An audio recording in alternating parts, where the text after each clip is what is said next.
십시오. 네, 안녕하세요. 김프로입니다. 자, 김프로. 우리가 시즌 1 때 검찰이 개혁에 저항하기 위해 문재인 정부가 들어섰을 경우 개혁에 저항하기 위해서 경찰 전현직 수뇌부를 털 것이다. 아무래도 검찰 개혁을 한다면 경찰에다가 수사권 일부를 나눠주는 방식으로 전개될 가능성이 높기 때문에 아무래도 경찰 때리기에 나설 것이다. 그렇게 해서 개혁에 저항할 것이다. 이렇게 내다보지 않았습니까?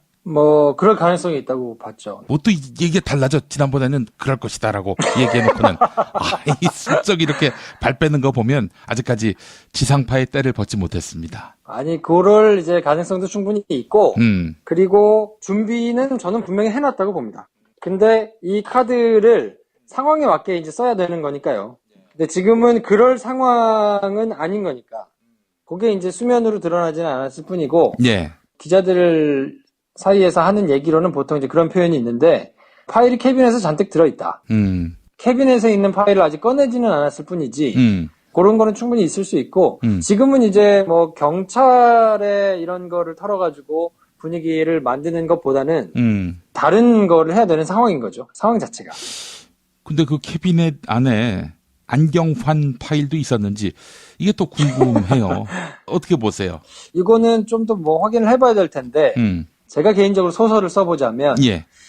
이게 검찰발일 것이냐, 저는 그렇게는 보지 않는, 좀 약간 색다르게 좀 봐야 되는 거 아닌가.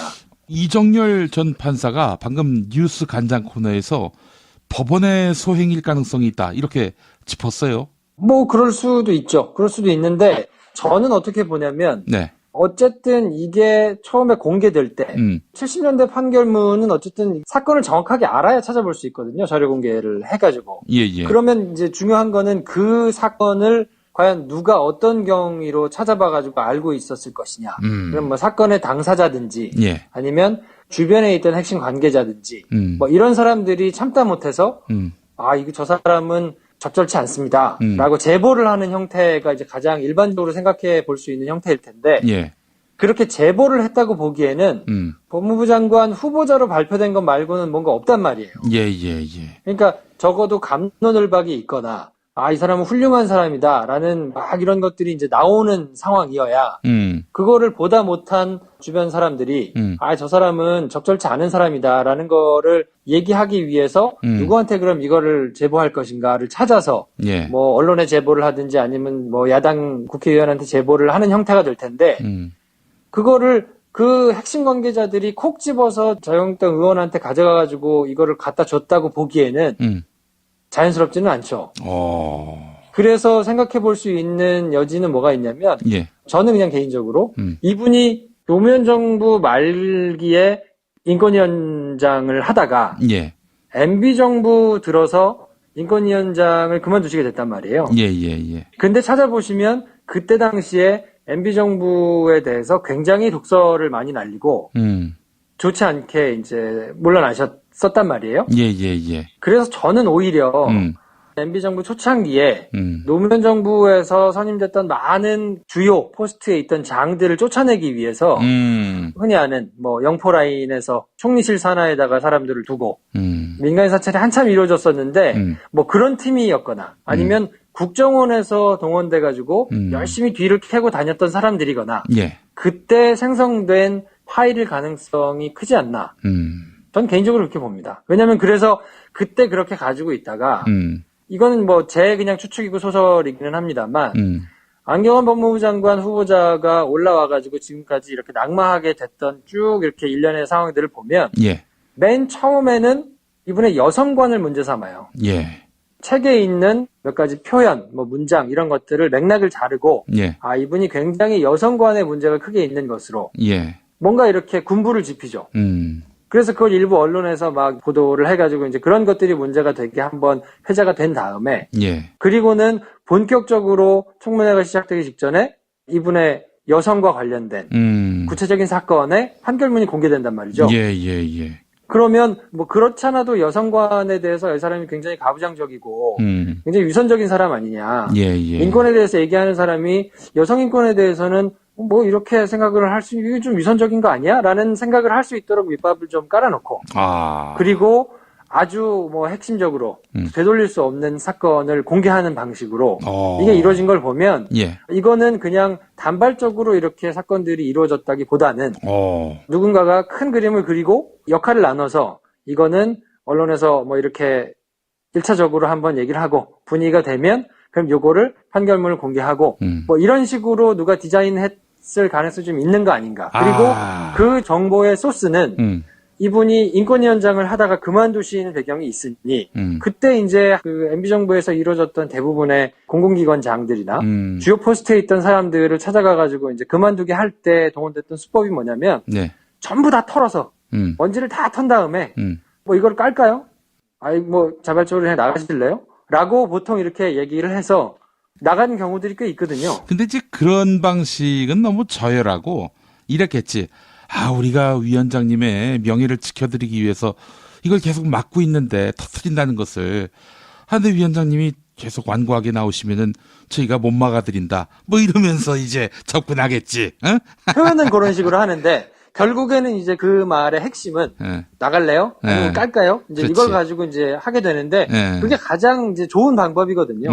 그래서 MB 정부 때 수많은 사람들의 뒤를 캐고 다녔던 것이고 민간인 사찰이 꼬리가 잡혀가지고 그때 많은 증거들을 다 없앴던 거잖아요. 그러니까 저는 오히려 이번에 새롭게 누군가가 찾아서 뒤를 털다가 새롭게 뭔가 의혹이 나왔다기보다는 그런 일련의 과정에서 쌓여있던 정보들을 검찰개혁이라는 큰 기치를 내걸고 뭔가 이렇게 드라이브를 걸고 있는 정부에 뭔가 나름대로 흠집을 내야 되는 야권의 플레이어들이 이거 뭐 되도 않게 반대만 하고 여론에서는 뭐 70% 이상 지지를 하고 이런 상황이 계속되니까 계속 헛발질을 할 수는 없는 거고 그 사람들이 또 나름대로 바보가 아닌 이상 그래도 나름대로 가진 리소스나 그동안 해왔던 여러 가지 공작의 방법들이 있잖아요. 그러니까 이런 것들로 나름의 회심의 일격을 한 것 아니겠느냐. 그렇게 보는 것이 좀 합리적이지 않나 뭐 그렇게 생각하고 있습니다. 제 총선 때가 생각이 납니다. 뭐 낙검수가 막 뜰 때 또 이제 낙검수 총선 출마설이 나왔을 때 그때부터 조선일보가 김용민이의 그 낙검수 내에서의 그 욕설 이런 것들을 계속 부각시켜요. 막 띄웁니다. 그러다가 이제 선거 며칠 앞두고 과거 인터넷 방송에서 했던 말들을 꺼내면서 이 친구는 몹쓸 친구다. 나쁜 이미지를 막 심어놓고 마지막에 이제 결정타를 때리는 이 수법. 어디서 많이 본 수법입니다. 수법이 좀 비슷하죠. 뭐 이게 돼지 엄마가 나쁜 사람은 맞는데 너보단 낫습니다, 제가. 뭐 아무튼 요런 방법들이 그냥 단발적으로 이루어졌다고 보기에는 아기가 너무 착착 잘 맞는 감이 좀 있다. 근데 저는 뭐 오히려 잘 됐다고 봐요. 이미 사퇴는 하셨고 뭔가 검찰 개혁을 하기 위해서 손발이 잘 맞고 뭐 이런 이제 그래서 이 정보가 어떻게 까졌느냐, 이 정보가 까진 것이 적법한 것이냐, 그거에 대해서 이제 문제를 삼는 분들도 계시고 막 이제 큰 그림을 봐야지 세세한 걸로 이렇게 될 수 있느냐에 대해서 이제 화를 내시는 분들도 있는데 저는 검찰 개혁이라는 것 자체가 우리 사회를 지탱하는 데 있어서 굉장히 큰 영향력을 미치는 작업이기 때문에 이거는 굉장히 정밀하고 신중하고 잘 성공적으로 이루어져야 한다고 보고 이게 만약에 법무부 장관이 그냥 통과돼가지고 뭔가 검찰 개혁을 한참 드라이브를 걸어서 진행되고 있는 동안에 최동욱 전 총장이 후루룩 물러났던 것처럼 그런 게 진행 중인데 만약에 들고 가가지고 이런 게 만약에 문제가 돼서 시끄럽게 되고 진정성마저 의심을 받게 되는 상황이 된 것보다는 차라리 검증의 과정에서 뭔가 이렇게 문제가 돼가지고 사람을 새로 찾게 된 모양새가 이미 일어난 일이니까 뭐 어쩔 수는 없는데 저는 그냥 오케이 그러면 더 적임자 검찰개혁을 더 성공적으로 이룰 수 있는 사람을 찾아가지고 과업을 성공적으로 이루는 게 훨씬 낫다고 보고 그러면 이렇게 선의를 가지고 진행했다가 틀어진 이런 상황을 문재인 정부가 어떻게 수습하는지 그리고 어떻게 이거를 잘 봉합해가지고 그 다음으로 나갈 수 있는지도 굉장히 중요한 포인트라고 보거든요. 그러니까 이 부분을 만약에 굉장히 잘 매끄럽게 그리고 큰 무리 없이 잘 수습하고 넘어가는 모양새를 취해가지고 그걸 국민들한테 보인다면 오히려 개혁의 드라이브에 힘이 훨씬 더 실릴 수 있다. 그래서 오히려 이번이 좋은 기회가 될 수 있다고 보기 때문에 이거를 문재인 정부가 굉장히 좀 잘 현명하게 그리고 굉장히 능수능란하게 지나갔으면 좋겠어요. 뭐 그렇게도 해야 되겠지만은 42년 전 가사재판 결과가 어떻게 나왔는지 이 부분 규명하는 것도 매우 중요하다고 봅니다. 이게 뭐 어떤 한풀이 2차원이 아니라 계속해서 이런 모략의 시스템, 마타도어의 시스템, 이게 어떤 경로로 이루어졌는지, 어떤 프로세스로 이루어졌는지 우리가 규명하지 않으면 또 당해요. 그러니까 그거는 그거대로 뭐 네. 법의 절차를 어겨서, 그러니까 이거를 언론사에서도 이런 문제가 있을 수 있어요. 그리고 늘 하는 고민인데요. 이거는 법 절차를 어기게 된 것이거나 내지는 취재원을 보호하게 되면 내가 기사를 쓴 기자가 뭔가 형사처벌을 받게 될 수도 있는데 이걸 어떻게 하지 하는 선택의 순간이 있을 수 있거든요. 예. 근데 그것이 정말로 공익에 부합하다고 소신을 가지고 생각하면 그래요. 그럼 내가 형사처벌 받을게요. 받고 이거는 뭐 역사에서 내지는 대중이 그거를 평가하겠죠. 라고 책임 있는 자세를 지면 되는 거거든요. 예. 그런 자세로 기사를 쓰고 검증하는 기자들도 이미 있고 그런 자세로 일을 하는 사람들도 있어서 법적으로 문제가 되는데 오케이 그럼 내가 이거는 법적으로 책임을 지겠습니다 하고 책임을 지면 될 문제인데 그러면 이걸 과연 폭로한 쪽에서 뭔가 이거에 대해서 문제를 삼은 쪽에서 그런 공명심과 책임의식을 가지고 한 것이냐는 지켜볼 포인트인 것 같고요.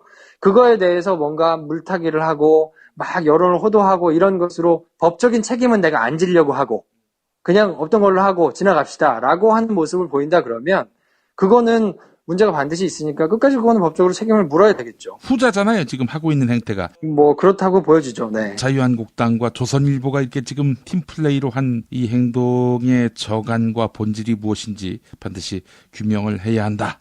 전 이렇게 생각을 합니다. 자, 자료 공개를 해가지고. 예. 그러면 이제 중요한 거는 그 사건을 과연 누가 어떤 경위로 찾아봐가지고 알고 있었을 것이냐.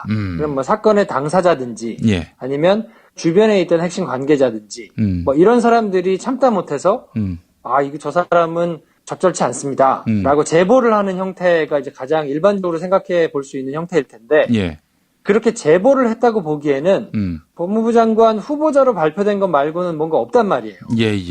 그러니까 적어도 갑론을박이 있거나 이 사람은 훌륭한 사람이다라는 막 이런 것들이 이제 나오는 상황이어야 그거를 보다 못한 주변 사람들이 저 사람은 적절치 않은 사람이다라는 거를 얘기하기 위해서 누구한테 그럼 이거를 제보할 것인가를 찾아서 예. 뭐 언론에 제보를 하든지 아니면 뭐 야당 국회의원한테 제보를 하는 형태가 될 텐데 그거를 그 핵심 관계자들이 콕 집어서 자유한국당 의원한테 가져가가지고 이거를 갖다 줬다고 보기에는 자연스럽지는 않죠. 그래서 생각해 볼 수 있는 여지는 뭐가 있냐면 예. 저는 그냥 개인적으로 이분이 노무현 정부 말기에 인권위원장을 하다가 예. MB 정부 들어서 인권위원장을 그만두시게 됐단 말이에요. 예. 근데 찾아보시면 그때 당시에 MB 정부에 대해서 굉장히 독설을 많이 날리고 좋지 않게 이제 물러나셨단 말이에요. 예. 그래서 저는 오히려 MB 정부 초창기에 노무현 정부에서 선임됐던 많은 주요 포스트에 있던 장들을 쫓아내기 위해서 흔히 아는 뭐 영포라인에서 총리실 산하에다가 사람들을 두고 민간 사찰이 한참 이루어졌었는데 뭐 그런 팀이었거나 아니면 국정원에서 동원돼가지고 열심히 뒤를 캐고 다녔던 사람들이거나 예. 그때 생성된 파일일 가능성이 크지 않나.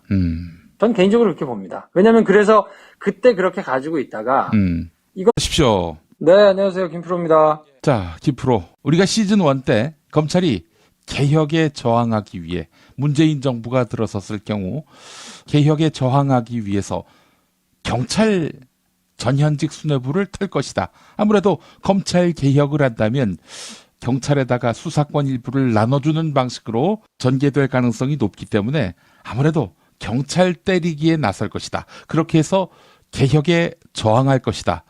이렇게 내다보지 않았습니까? 뭐 그럴 가능성이 있다고 봤죠. 뭐 또 이게 달라져. 지난번에는 그럴 것이다라고 얘기해놓고는 이 슬쩍 이렇게 발 빼는 거 보면 아직까지 지상파의 때를 벗지 못했습니다. 아니 그럴 이제 가능성도 충분히 있고 그리고 준비는 저는 분명히 해놨다고 봅니다. 근데 이 카드를 상황에 맞게 이제 써야 되는 거니까요. 근데 지금은 그럴 상황은 아닌 거니까 그게 이제 수면으로 드러나지는 않았을 뿐이고, 예. 기자들 사이에서 하는 얘기로는 보통 이제 그런 표현이 있는데, 파일이 캐비넷에 잔뜩 들어있다. 캐비넷에 있는 파일을 아직 꺼내지는 않았을 뿐이지, 그런 거는 충분히 있을 수 있고, 지금은 이제 뭐 경찰에 이런 거를 털어가지고 분위기를 만드는 것보다는 다른 거를 해야 되는 상황인 거죠. 상황 자체가. 근데 그 캐비넷 안에 안경환 파일도 있었는지 이게 또 궁금해요. 어떻게 보세요? 이거는 좀 더 뭐 확인을 해봐야 될 텐데, 제가 개인적으로 소설을 써보자면, 예. 이게 검찰발일 것이냐. 저는 뭐 그렇게는 보지 않는, 좀 약간 색다르게 좀 봐야 되는 거 아닌가. 이정열 전 판사가 방금 뉴스 간장 코너에서 법원의 소행일 가능성이 있다 이렇게 짚었어요. 뭐 그럴 수도 있죠. 그럴 수도 있는데 저는 어떻게 보냐면, 네. 어쨌든 이게 처음에 공개될 때 70년대 판결문은 어쨌든 사건을 정확하게 알아야 찾아볼 수 있거든요. 이건 뭐 제 그냥 추측이고 소설이기는 합니다만, 안경환 법무부 장관 후보자가 올라와가지고 지금까지 이렇게 낙마하게 됐던 쭉 이렇게 일련의 상황들을 보면, 예. 맨 처음에는 이분의 여성관을 문제 삼아요. 예. 책에 있는 몇 가지 표현, 뭐 문장 이런 것들을 맥락을 자르고, 예. 이분이 굉장히 여성관의 문제가 크게 있는 것으로 예. 뭔가 이렇게 군부를 짚히죠. 그래서 그걸 일부 언론에서 막 보도를 해가지고 이제 그런 것들이 문제가 되게 한번 회자가 된 다음에, 예. 그리고는 본격적으로 청문회가 시작되기 직전에 이분의 여성과 관련된 구체적인 사건의 판결문이 공개된단 말이죠. 예, 예, 예. 그러면 뭐 그렇지 않아도 여성관에 대해서 이 사람이 굉장히 가부장적이고 굉장히 위선적인 사람 아니냐. 예, 예. 인권에 대해서 얘기하는 사람이 여성 인권에 대해서는 뭐 이렇게 생각을 할 수, 이게 좀 위선적인 거 아니야? 라는 생각을 할 수 있도록 밑밥을 좀 깔아놓고, 그리고 아주 뭐 핵심적으로 되돌릴 수 없는 사건을 공개하는